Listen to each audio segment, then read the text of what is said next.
हर हर महादेव. प्रिय भक्तांनो, तुम्हा सर्वांना श्रावण मास आणि नागपंचमीच्या हार्दिक शुभेच्छा.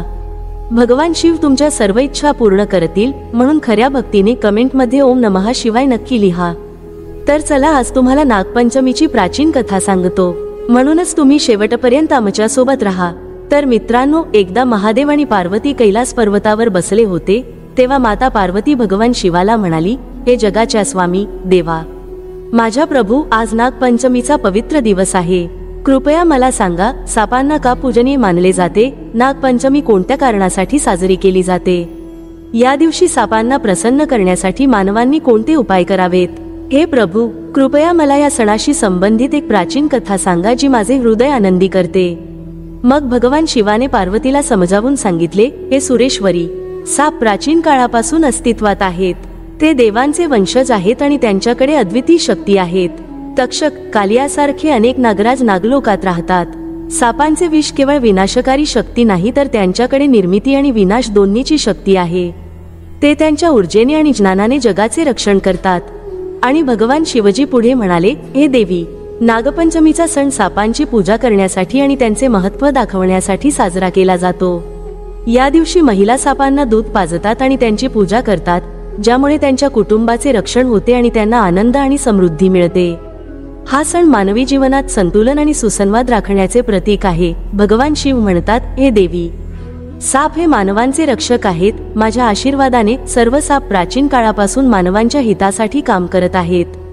जे मानव सापांची पूजा करतात, माझे आशीर्वाद त्यांच्यावर नेहमीच राहतात. मग माता पार्वतीने आश्चर्याने विचारले, हे प्रभू, साप खरोखरच मानवांचे रक्षक आहेत का? पण मानव सापांना सर्वात जास्त घाबरतो. शिवजींनी उत्तर दिले, हो पार्वती, साप हे मानवांचे रक्षक आहेत आणि त्यांना अदृश्यपणे मदत करतात. त्यांची पूजा केल्याने मानवांना अनेक समस्यांपासून मुक्तता मिळते आणि जीवनात आनंद आणि शांती येते. हे देवी, आता मी तुम्हाला अशीच एक प्राचीन कथा सांगेन, जी सापांप्रती भक्ती आणि प्रेमाचे महत्त्व दर्शवते. नागपंचमीच्या दिवशी जो कोणी ही कथा ऐकतो, त्याचे सर्व पाप नष्ट होतात. तो सापांना घाबरत नाही आणि साप नेहमीच त्याचे रक्षण करतात. म्हणूनच हे देवी, तुम्ही ही कथा काळजीपूर्वक ऐकली पाहिजे. मग देवी पार्वती म्हणते, हे प्रभू, मी ही कथा नक्कीच काळजीपूर्वक ऐकेन. कृपया मला ती कथा सांगा. मग भगवान शिव ती महान कथा देवी पार्वतीला सांगू लागतात. मित्रांनो, हे देवी, जुन्या काळाची गोष्ट आहे. मध्य देशात एक अतिशय सुंदर शहर होते. त्या शहरात सुनंदा नावाची एक गरीब स्त्री राहत होती. तिच्या आईचे नाव वनिता होते. वनिता विधवा होती आणि तिचा एकमेव आधार तिची मुलगी सुनंदा होती. वनिता तिच्या मुलीला खूप प्रेमाने आणि कष्टाने वाढवत असे. दररोज सकाळी ती घरासमोरील भांड्यात दूध ठेवून सापांना दूध पाजत असे.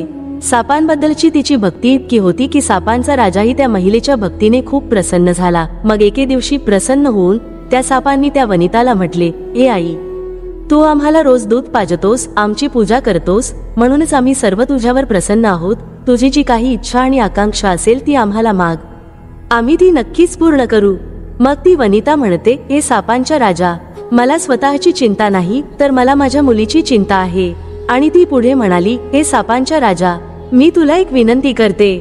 माझ्या मृत्यूनंतर माझी मुलगी सुनंदाचे रक्षण कर. तिला तुझी बहीण मान आणि तिला मदत कर. मग नागराजने वचन दिले, वनिता आई, आम्ही तुमचे हे प्रेम आणि भक्ती कधीही विसरणार नाही.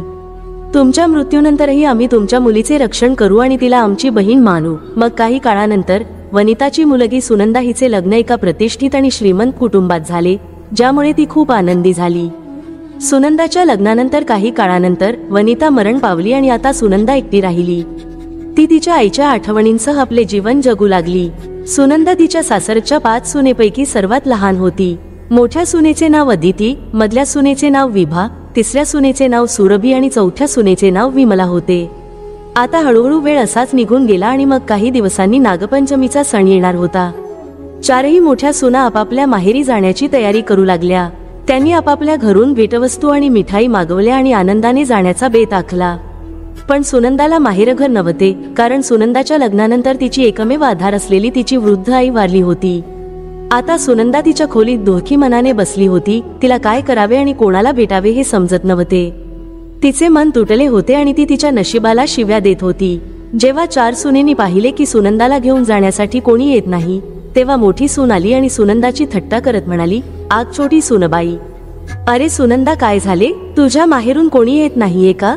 आमचे सर्व भाऊ आम्हाला घेऊन जाण्यासाठी येत आहेत, पण तुला कोणी नाहीये.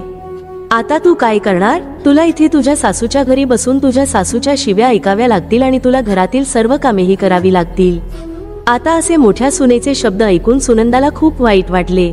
ती भगवान शिवासमोर बसली आणि प्रार्थना करू लागली, हे प्रभू महादेवा, तू मला कोणीच का दिले नाहीस आणि तू माझ्या आईला माझ्यापासून हिरावून घेतलेस. आता मी काय करू? मी कुठे जाऊ? ती मनातल्या मनात हा विचार करत दुःखी व्हायची. मग दुसऱ्या दिवशी जेव्हा सुनंदाचा नवरा झाडांसाठी खड्डे खणत होता, तेव्हा जमिनीतून एक साप बाहेर आला. तो दुखापत झाल्यामुळे खूप दुःखी आणि रागावला होता, जणू तो आता सुनंदाच्या नवऱ्याला चावणार आहे. पण योग्य वेळी सुनंदा तिथे आली आणि सापाच्या जखमेवर हळदीचा लेप लावला आणि तिच्या पतीला त्या सापासाठी दूध आणण्यास सांगितले. आणि मग सुनंदाने त्याला प्रेमाने खायला दिले. आता त्या सापाला वेदनांपासून आराम मिळाला आणि तो आनंदाने तिथून निघून गेला. आणि सुनंदाला चांगले आशीर्वाद दिल्यानंतर तो तिथून जमिनीत शिरला. आता पुन्हा त्या रात्री जेव्हा सुनंदा खोल चिंतेत बुडाली होती, तेव्हा तोच नागराज मानवाचे रूप धारण करून सुनंदाच्या घरी पोहोचला. त्याने दार ठोठावले आणि जेव्हा सुनंदाने दार उघडले तेव्हा तिला एक देखणा तरुण तिथे उभा असलेला दिसला, जो देवासारखा दिसत होता. त्याने सुंदर दागिने आणि मुकुट घातलेला होता. त्या अत्यंत दिव्य पुरुषाला पाहून सुनंदा आश्चर्यचकित झाली आणि विचारले, हे ब्राह्मण, तू कोण आहेस आणि तू यावेळी इथे कसा आलास?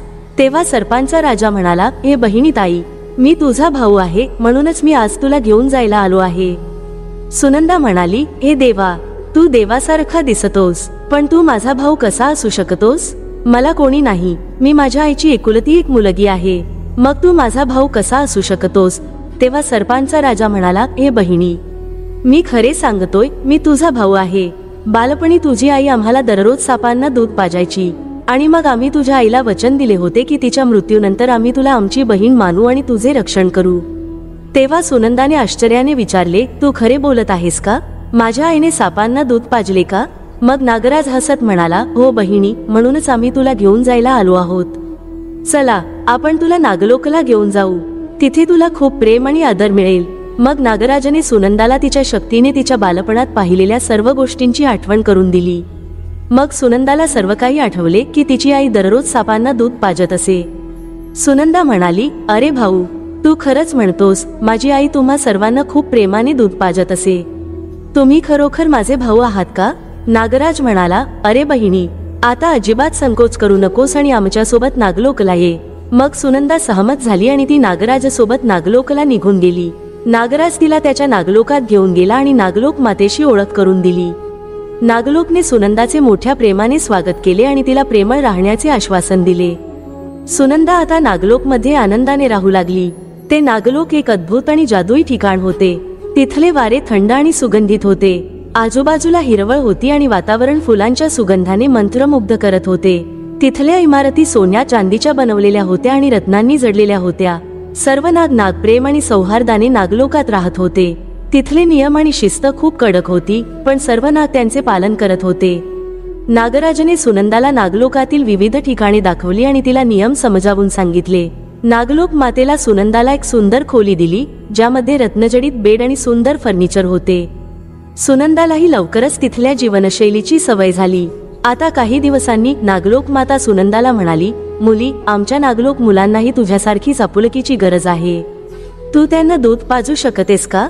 मग सुनंदा आनंदाने स्वीकारली आणि दूध गरम करून त्या मुलांना दूध पाजायला सुरुवात केली.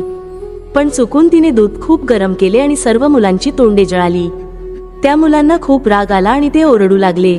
त्या मुलाला अरुण रागाने म्हणाला, अरे बाई, तू आमचे तोंड जाळलेस, आम्ही तुला कधीही माफ करणार नाही. दुसऱ्या मुलाला वरुण म्हणाला, तुझ्यामुळे आम्हाला वेदना होत आहेत, तू खूप क्रूर आहेस. मग सुनंदा पश्चात्तापाने ओरडली आणि म्हणाली, अरे मुलांना, मी चूक केली, मला खरोखर माफ करा. मला माहित नव्हते की दूध इतके गरम आहे. कृपया मला माफ करा आणि मी पुन्हा कधीही ही चूक करणार नाही. मग मुलाला त्या ठिकाणी येते. मुलाला आई सुनंदाला शांत करते आणि म्हणते, मुलांनो, तिला माफ करा. ती आमची बहीण आहे आणि तिने हे जाणून बुजून केले नाही. ती आमची पाहुणी आहे आणि आम्ही तिला शिक्षा करू शकत नाही. तथापि नाग मुलांना बदला घ्यायचा होता आणि त्यांचे हृदय रागाने भरले होते. वेळ निघून गेला आणि सुनंदा घरी परतली. पण तिच्या आठवणी नागलोकच्या सौंदर्याच्या आणि नाग कुटुंबासोबत घालवलेल्या वेळेच्या होत्या. ती पुढच्या वर्षीच्या नागपंचमीची आतुरतेने वाट पाहत होती आणि पुन्हा नागांना भेटण्याची आशा करत होती. लवकरच पुढची नागपंचमी आली. नागमुले मोठी झाली होती आणि नागमातेने त्यांना सुनंदाला आणण्यास सांगितले. सर्व नाग सुनंदाला आणण्यासाठी निघाले. नागपंचमीच्या दिवशी नागमुले सुनंदाच्या घरी जाताना एकमेकांशी बोलत होती. अरुण म्हणाला, आज आपण त्या महिलेला चावू आणि तिचे जीवन संपवू. तिला शिक्षा झालीच पाहिजे. वरुण म्हणाला, हो, तिने आमच्यावर अन्याय केला आहे. आता तिला तिची चूक लक्षात आणून दिली पाहिजे. जेव्हा ते नाग सुनंदाच्या घरी पोहोचले तेव्हा सुनंदाने त्यांचे स्वागत केले. तिने त्यांना थंड दूध, गोड भाकरी दिली आणि त्यांना खूप प्रेमाने वागवले. तिने सुंदर रांगोळ्या देखील बनवल्या होत्या आणि त्यांच्या स्वागताची सर्व तयारी केली होती. तिने त्यांना फुलांचा हार घातला आणि प्रेमाने स्वागत केले. तिच्या डोळ्यात खरे प्रेम आणि भक्ती दिसून आली.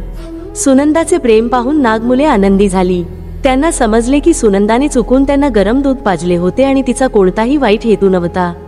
मग अरुण म्हणाला, आमच्या बहिणी, आम्ही तुला माफ करतो. आम्हाला समजले आहे की तू निर्दोष आहेस आणि तुझे हृदय स्वच्छ आहे. आणि वरुण म्हणाला, बहिणी, तुझे प्रेम आणि आदरातिथ्य पाहून आमची मने वितळली आहेत. आम्ही तुला चुकीचा समजलो. मग सुनंदानेही त्यांना माफ केले. मग ते साप सुनंदाला नागलोकला घेऊन गेले आणि तिला मोठ्या प्रेमाने ठेवले. त्यांनी तिला सोने, माणिक, मोती अशा भेटवस्तू दिल्या आणि तिला तिच्या घरी परत पाठवले. आता सुनंदाने त्या भेटवस्तू आनंदाने स्वीकारल्या आणि नाग कुटुंबाबद्दलची तिची भक्ती आणखी वाढली. शेवटी नागराजाने सुनंदाला वरदान दिले, अरे बहिणी, आता जी स्त्री नागपंचमीच्या दिवशी सापांना थंड दूध पाजेल, तिला साप कधीही तिच्या कुटुंबातील सदस्यांना चावणार नाहीत. हे तुझ्या खऱ्या भक्तीचे आणि सेवेचे फळ आहे. सुनंदाने ओल्या डोळ्यांनी नागराजचे आभार मानले आणि आनंदाने तिच्या घरी परतली. सापाने धाकट्या सुनेला हिरे आणि रत्नांचा एक अद्भुत हार दिला होता. आता त्या देशाच्या राणीनेही त्या हाराची स्तुती ऐकली. त्यामुळे तिच्या मनात लोभ निर्माण झाला आणि ती राजाला म्हणाली की, महाराज, मला काहीच माहीत नाही, पण व्यापाऱ्याच्या धाकट्या सुनेचा हार इथे यावा. मग आपल्या राणीचे म्हणणे मान्य करून राजाने मंत्र्यांना तो हार तिच्याकडून आणून लवकर येण्याचा आदेश दिला. मग घाबरून मंत्री व्यापाऱ्याकडे गेला आणि म्हणाला, अरे व्यापाऱ्या, ऐक. ज्या हाराची आजपर्यंत चर्चा आहे, तोच हार तुमच्या धाकट्या सुनेची राणी घालेल. तो तिच्याकडून घे आणि मला दे. आता भीतीने व्यापाऱ्याने धाकट्या सुनेकडून हार घेतला आणि तिला दिला. पण राजा आणि राणीचा आग्रह पाहून धाकट्या सुनेला हे खूप वाईट वाटले. तिला तिच्या सापाच्या भावाची आठवण आली आणि ती येताना प्रार्थना केली, भैया, राणीने हार हिसकावून घेतला आहे. तुम्ही असे काही करा की जोपर्यंत तो हार तिच्या गळ्यात आहे तोपर्यंत तो साप बनतो आणि जेव्हा ती मला परत करते तेव्हा तो हिरे आणि रत्नांमध्ये बदलतो. मग सापाने त्याच्या दैवी शक्तीने अगदी तसेच केले. राणीने हार घालताच तो साप बनतो. हे पाहून राणी ओरडली आणि रडू लागली. हे पाहून राजाने व्यापाऱ्याला धाकट्या सुनेला ताबडतोब पाठवण्याचा निरोप पाठवला. राजा आता काय करेल याचा विचार करून तो व्यापारी घाबरला. तो स्वतः धाकट्या सुनेला घेऊन आला. राजाने धाकट्या सुनेला विचारले, तू काय जादू केली आहेस? मी तुला शिक्षा करेन. मग धाकटी सून सुनंदा म्हणाली, राजा, माझा मूर्खपणा माफ करा. हा हार असा आहे की तो माझ्या गळ्यात हिरे आणि रत्नांनी बनलेला राहतो आणि दुसऱ्याच्या गळ्यात साप बनतो. हे ऐकून राजाने तिला साप बनलेला हार दिला आणि म्हणाला, आता तो घाला आणि मला दाखवा. धाकट्या सुनेनं साप गळ्यात घालताच तो हिऱ्यांमध्ये बदलला. हे पाहून राजाने तिच्या बोलण्यावर विश्वास ठेवला आणि आनंदाने तिला बक्षीस म्हणून भरपूर नाणी दिली. धाकटी सुनेनं तिचा हार आणि ही नाणी घेऊन घरी परतली. आता तिची संपत्ती पाहून मत्सराने मोठ्या सुनेनं तिच्या पतीला सांगितलं की तू जाऊन तुझ्या पत्नीला, धाकट्या सुनेला विचार, एवढी संपत्ती कुठून आली आहे. हे ऐकून सुनंदाच्या पतीने आपल्या पत्नीला बोलावून म्हटले, मला नक्की सांग, तुला हे पैसे कोण देते. मग तिला सापाची आठवण येऊ लागली आणि अचानक त्याच क्षणी साप प्रकट झाला आणि म्हणाला, जर कोणी माझ्या धार्मिक बहिणीच्या वागण्यावर शंका घेतली तर मी त्याला खाईन. मी त्याला कधीही माफ करणार नाही. आता हे शब्द ऐकून धाकट्या सुनेचा नवरा खूप आनंदी झाला आणि त्याने सर्पदेवाला नतमस्तक होऊन त्याचा खूप आदर केला.